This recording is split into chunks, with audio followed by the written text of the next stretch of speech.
Do you remember this conversation with Captain Anderson from the first Mass Effect? Why weren't you honest with me?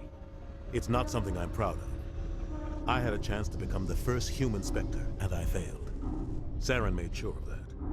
I think I deserve the whole story. We had intel on a rogue scientist being funded by Batarian interests.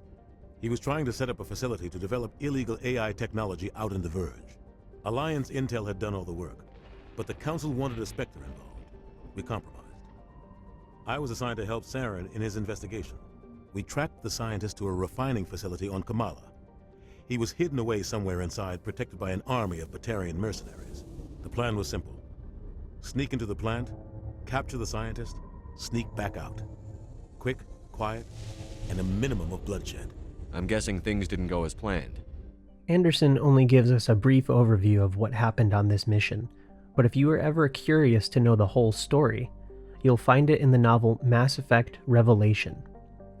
In this video, I'll tell you a bit about the book and then give recommendations on whether or not it's worth reading. For your convenience, this video is divided into chapters. The Thoughts section will contain spoilers for Revelation and light spoilers for the Mass Effect trilogy, so watch with caution.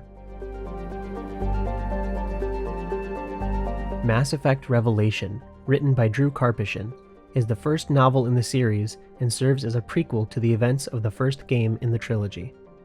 It tells the story of a young David Anderson on a mission to uncover a mysterious plot behind an attack on a top-secret Systems Alliance research facility.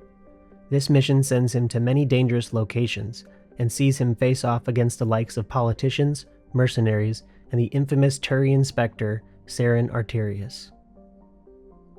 The novel takes place in 2165, 18 years before the first game and around 8 years after the First Contact War, a short but brutal conflict where humans and Turians battled in their first encounters with each other. Humanity is still relatively new to the larger galaxy at this point in the Mass Effect timeline, but they've advanced rapidly and become an important political and military player in Council space.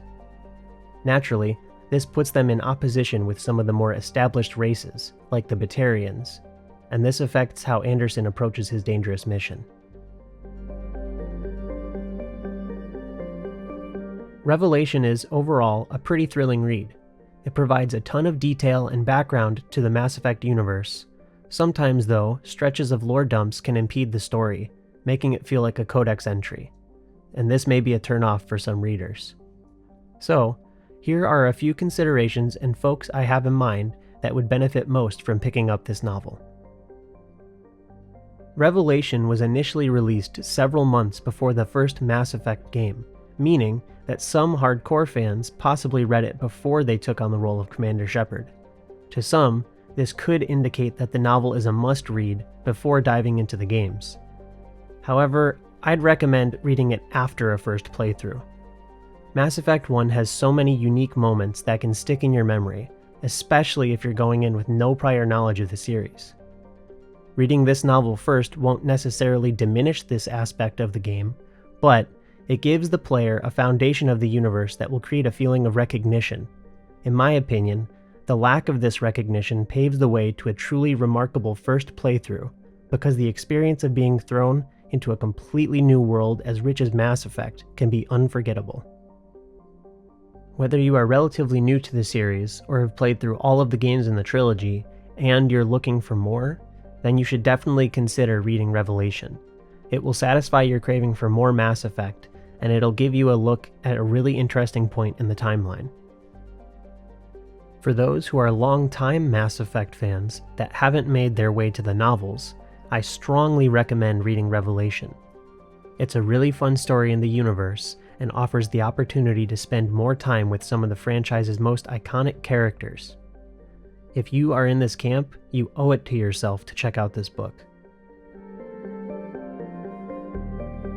It's interesting to think about this book being released before the first Mass Effect game.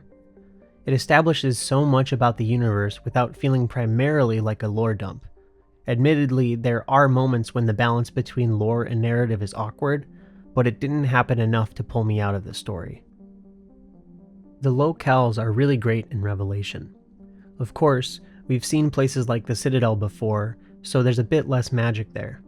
The highlight for me was the handful of chapters that took place on Elysium.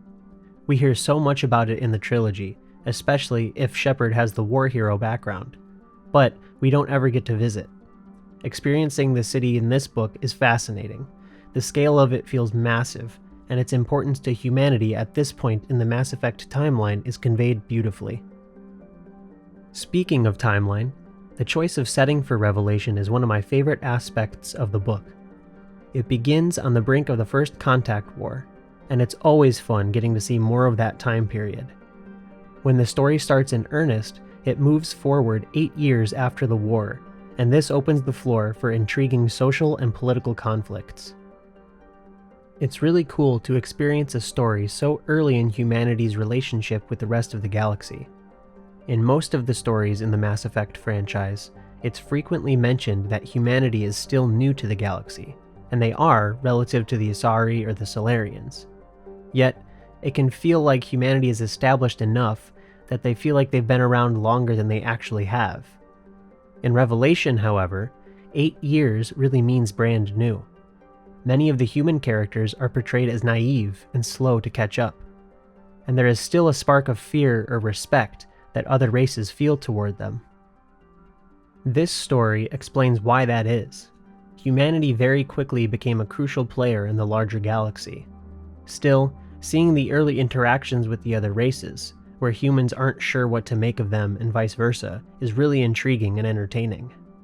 Many fans over the years have voiced their craving for a game, novel, or film/series focusing on the First Contact War. This book comes close to filling that void.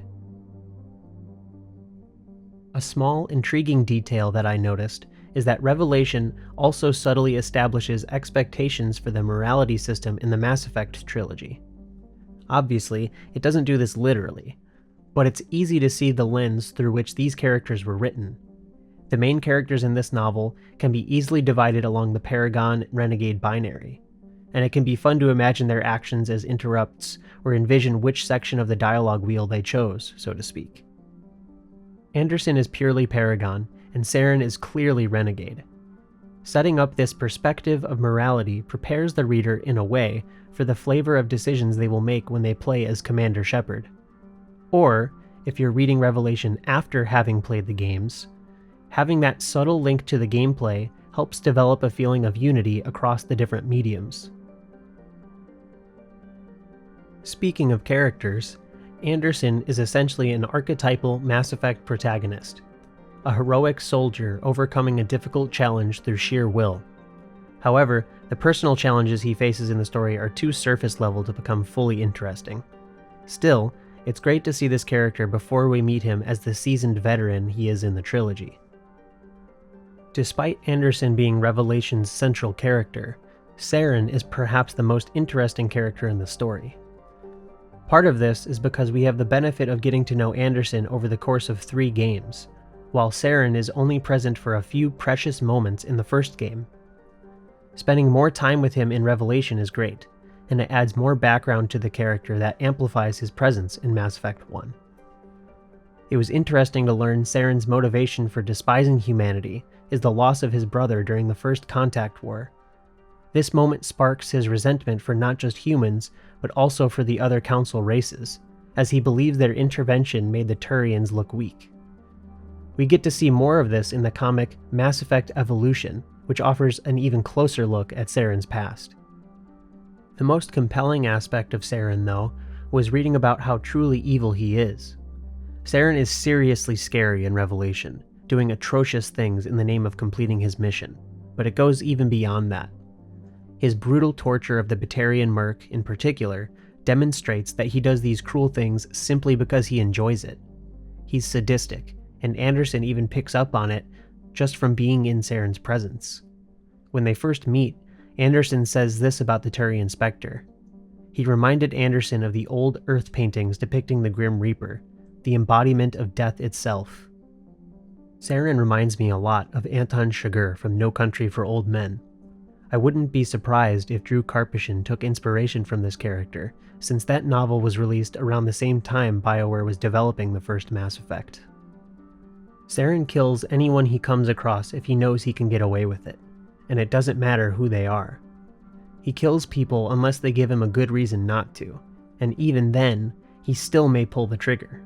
It's terrifying, and it makes replaying the first game much more tense, knowing this is Saren's nature. I also have to mention one side character who really stole the show for me, Ambassador Anita Goyle. Her scenes are some of my favorite moments in Revelation, particularly those where she meets with the Citadel Council. The rhetorical sparring they do is captivating. It feels like a game of chess where the players are trying to stay several moves ahead of their opponent. These chapters also help put into perspective humanity's relationship with the other races, proving how much humanity means to the galaxy in just a short period of time. Part of the reason I was so gripped by this character is her relevance to the Mass Effect Andromeda storyline involving Alec Ryder, Sam, and the mysterious benefactor. She only appears for a glimpse or a passing mention in the games and Andromeda's tie-in novels, but Revelation pays much more attention to her, and I loved seeing more of this character. Seeing how incredibly observant, intelligent, and powerful she is makes her appearance in other stories much more ominous. Seeing how she's tied to the Alliance's AI research is also intriguing. On the surface, the details about the Alliance conducting illegal top-secret research can be interpreted as a cool fact about the lore.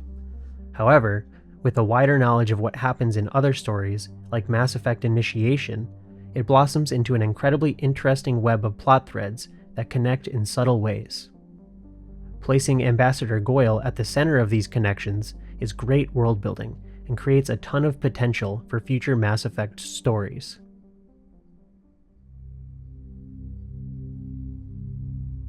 Thanks for watching.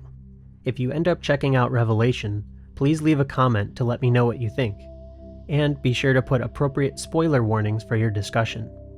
If you have any questions about the story or characters, please also feel free to comment below, and I'll try to answer them or get around to them in a future video. If you liked this video, be on the lookout for my coverage of the other Mass Effect novels and comic books. I also have several theory videos coming, so stay tuned. Thanks again, and I'll see you in the next one.